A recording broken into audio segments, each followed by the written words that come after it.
এক ছিল শহীদের মোড়। সেই গ্রামে বসবাস করত রাহিমা ও আব্দুল্লাহ। তাদের সংসার জীবন খুবই ভালো ছিল, কিন্তু তাদের ঘরে কোনো সন্তান ছিল না। কি গো, আমাদের ঘরে কোনো সন্তান হচ্ছে না, একটা সন্তান দরকার। হঠাৎ করে তার স্ত্রীর গর্ভবতী হলো এবং একটি কন্যা সন্তান জন্ম দিল।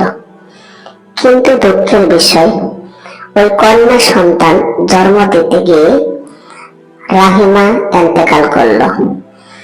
আব্দুল্লাহ দাঁড়িয়ে আছে এবং তার যেন মাথায় আসমান ভেঙে পড়ে গেল, এবং কি তার স্ত্রীকে সে জানাজা পড়ে কাপড় জড়ে কবরস্থানে নিতেছিল। কিন্তু আব্দুল্লাহর চিন্তা মাথায় একটাই, যে এই কন্যা সন্তানকে কিভাবে সে লালন পালন করব। সে মসজিদে যে আল্লাহ তাআলার কাছে কান্না করে আর বলে, আল্লাহ, তুমি আমার রাহিমাকে জান্নাত নসিব করো। আমার রাহিমা আমার একটি কন্যা সন্তান দুনিয়াতে রেখে গিয়েছেন, সেই মেয়েটিকে যেন আমি দিনের লাইনে দিনে শিক্ষা দিতে পারি। সেভাবে আব্দুল্লাহ আল্লাহ তাআলার কাছে আহাজারি করতেছিল। এইদিকে তার স্ত্রীকে কবর দেওয়ার জন্য লাশ বহনকারীরা লাশ নিয়ে যাচ্ছে কবরস্থানে। কিন্তু আব্দুল্লাহর মনে একটাই কষ্ট, যে এই মেয়েটিকে আমি কিভাবে লালন পালন করব।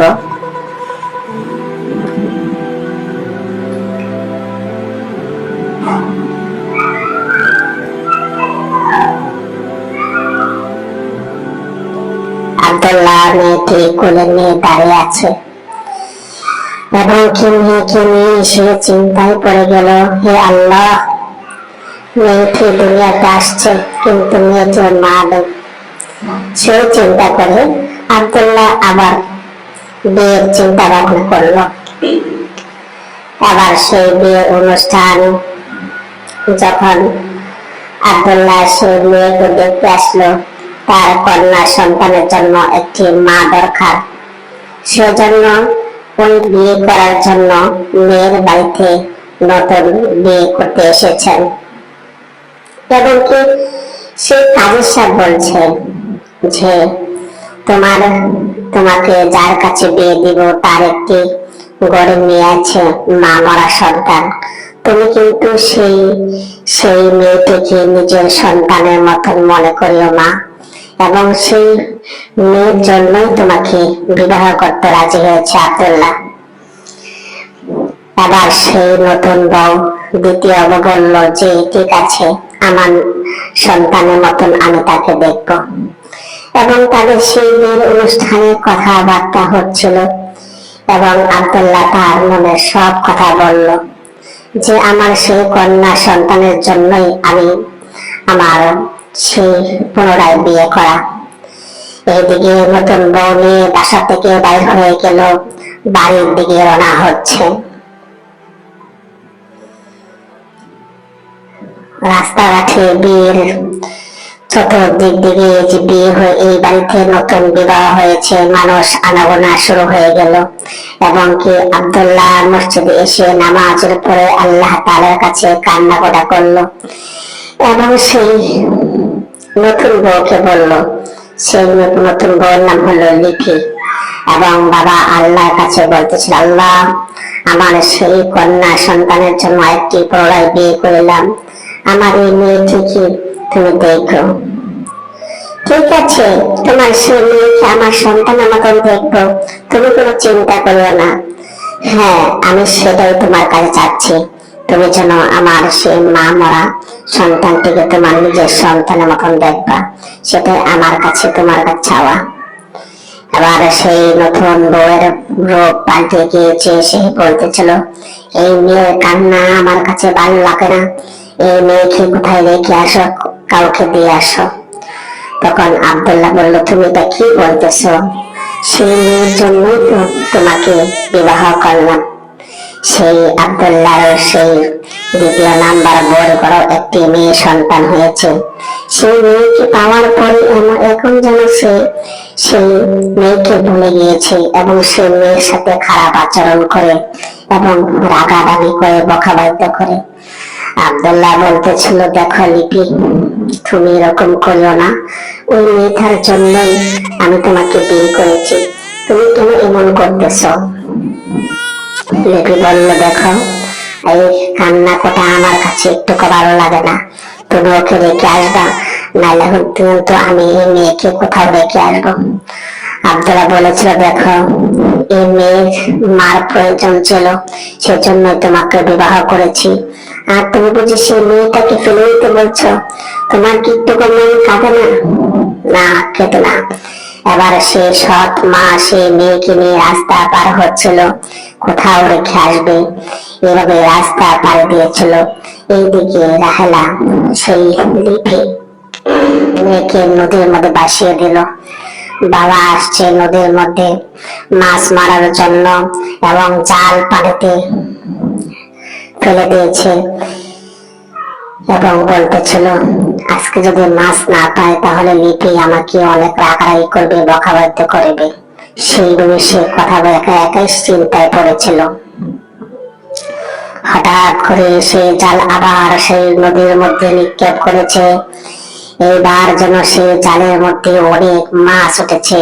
আব্দুল্লাহ অনেক খুশি হয়ে গেল, আলহামদুলিল্লাহ, আল্লাহ তুমি আমাকে অনেকগুলা মাছ দিয়েছ, আজকে আমার বউকে আমি খুশি করতে পারবো।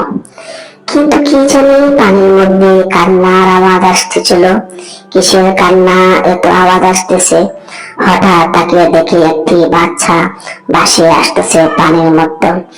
আব্দুল্লাহ এবার চিন্তা করতেছে, মেয়েটি তো আমার, যে মেয়ের মা মরে গিয়েছিল সেই মেয়েকে রেখে এই মেয়ে এখানে আসলো কেমন? সে মেয়ের নাম রেখেছিল স্বপ্না। স্বপ্না, তুমি পানির মধ্যে এসেছো কেমন করে? বুঝেছি, সেটা মনে হয় লিপির কাজ। লিপি মনে হয় সে স্বপ্নাকে পানির মধ্যে বেশি দিয়েছে। আল্লাহ, তুমি যদি আমাকে এখানে আসতে, আমাকে আমি যদি না আসতাম হয়তো সেই আমার মেয়েকে পানির মধ্যে কুমিরে খেয়ে ফেলতো। আল্লাহ, তুমি আমার মেয়েকে রক্ষা করেছো, আলহামদুলিল্লাহ। আমার মা মরা মেয়েটা এখন কত কষ্ট করতেছে, ঠিকমতো দুধ পাচ্ছে না, আমি যে কি করি? আল্লাহ, তুমি আমাকে সহায় হও। লিপি, ও লিপি, তোমার তো সাহস কম নয়, তুমি আমার মা মরা মেয়েটাকে পানির মধ্যে বেশি দিয়েছো কেন? কি করব? তোমার মেয়ে ঘ্যাং ঘ্যাং সবসময় আমার কাছে ভালো লাগে না, সেজন্য বেশি দিচ্ছি। তুমি কাজটা ভালো করো নাই। আজকে তোমার মেয়ে যদি হয় তুমি কি ফেলে দিতে? হ্যাঁ, ফেলে দিতাম।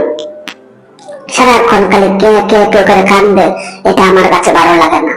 দেখো লিপি, আমি এই মেয়ের জন্য তোমাকে আমি পুনরায় বিয়ে করেছিলাম, আর তুমি আমার সাথে কথা দিয়েছিলে ওই মেয়েকে তোমার নিজের সন্তানের মতন দেখবে।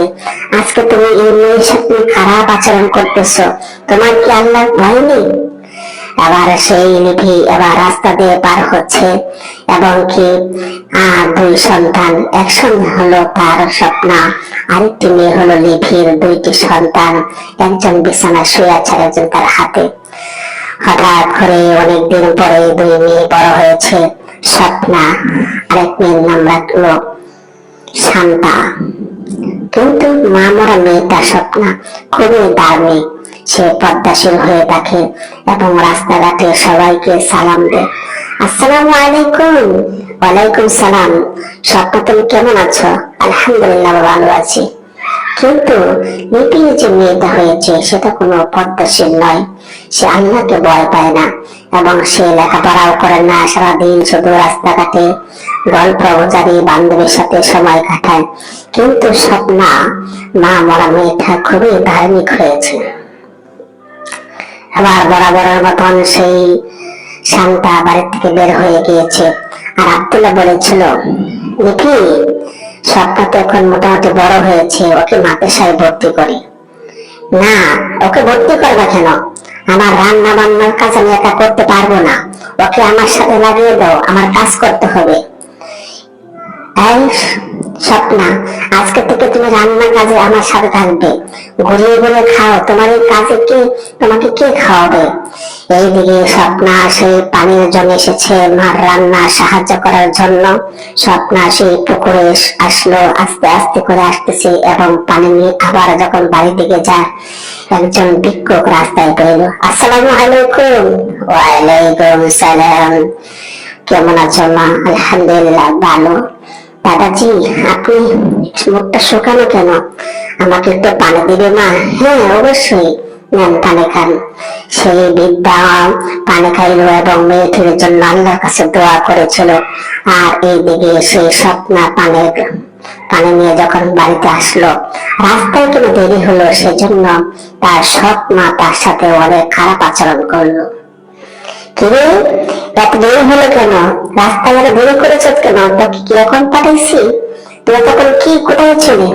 মা, আমি তো হঠাৎই গেলাম কিছুক্ষণ আগে। তুমি আমার সাথে এরকম খারাপ আচরণ করতেছো কেন? মানে তোমার এবার খুব মুখটা বেড়ে গিয়েছে। তুমি তুমি অনেক পাওয়ার হয়ে গিয়েছে, এখন বুঝবা। সেই বলে সেই স্বপ্নকে এমন ভাবে পিঠের মধ্যে আঘাত করতেছিল, কান্না কোটা করতেছিল এবং বলতেছিল আজকে থেকে তুমি বাড়ির থেকে যেতে পারবে না। হঠাৎ করে সেই স্বপ্না রান্না বসাইতেছিল, হঠাৎ করে সেই আগুন থেকে ডাউল তার শরীরের মধ্যে পড়ে গেল। তার শরীরের মধ্যে পড়ে যাওয়ার পরে সে মাটিতে পড়ে গিয়েছে। এবার সেই স্বপ্না ডাক্তার এনে বলেছিল, দেখুন আপনার স্ত্রী অনেক অসুস্থ, তার শরীরে অনেক জখম হয়েছে, তাকে সেবা যত্ন করতে হবে, না হয় অনেক বিশাল ক্ষতি হতে পারে। না ডাক্তার সাহেব, আমার স্ত্রীর যেন ক্ষতি না হয়, ইনশাল্লাহ আমি আমার মেয়ে স্বপ্না দুজনে মিলে তাকে আমরা খেসমত করিব। হ্যাঁ ঠিক আছে। এবার স্বপ্না তার স্বপ্ন এসে আদর যত্ন কোনো করতে দেয় নাই। প্রায় 2টি মাস পর্যন্ত সে তাকে রান্না করে খাওয়াইতেছিল, স্বপ্নার সেবা যত্ন করতেছিল এবং আল্লাহর কাছে দোয়া করেছিল, আল্লাহ তুমি আমার মাকে ভালো করে দাও, আল্লাহ তুমি আমার মাকে ভালো করে দাও। এইদিকে তার সেই সন্তান শান্তা সারাদিন ঘোরাফেরা করে এবং আড্ডা মারে, লেখাপড়া করে না এবং সে দিনের লাইনও চলে না। এবার সে স্বপ্ন ভালো হয়ে গিয়েছে। এবার বলতেছিল, দেখো লিপি, তুমি আমার এই মেয়েটার সাথে খারাপ আচরণ করিও না।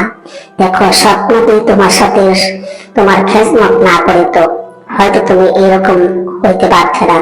আজকে স্বপ্নের জন্য তুমি ভালো হয়েছ, তুমি আমার স্বপ্নের সাথে তুমি খারাপ আচরণ করিও না। সেই কথা শুনে লিপির মনের মধ্যে কান্না এসে পড়লো এবং বলতেছিল, হ্যাঁ আমি ভুল করেছি, আমি সেই মামুরা মেয়ের সাথে অনেক খারাপ আচরণ করেছি। আমি কথা দিচ্ছি আর আমি খারাপ আচরণ করব না। সেই বলে লিপি কান্না করতেছে যে আমার নিজের পেটে সন্তান আমার খেজমত করে নাই, তুমি আমার সৎ মা, তুমি মনে করো তুমি আমার খেজমত করেছো মা, তুমি আমার মাফ করে দাও, তুমি আমাকে ক্ষমা করে দাও। সে স্বপ্না বলেছিল, মা আপনি আমার মা, আপনি আমাকে ক্ষমা করে দিন, এটাই তো আমার কর্তব্য ছিল সন্তান হয়ে মার খেজমত করার জন্য।